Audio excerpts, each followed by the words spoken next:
Is your family's browsing history giving you cause for concern?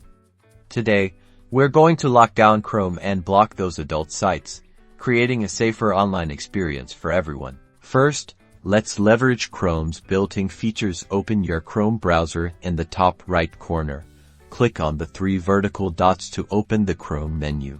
From the menu, select Settings, scroll down until you find the Privacy and Security section, and click on Site Settings.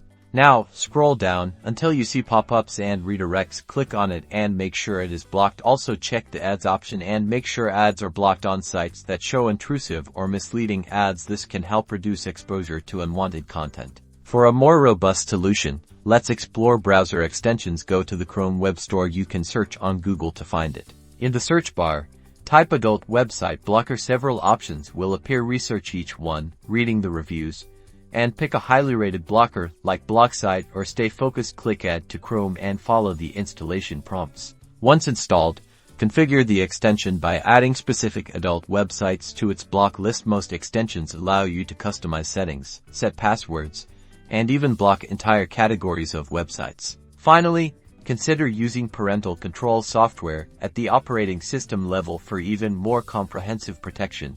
It can offer features beyond just blocking websites.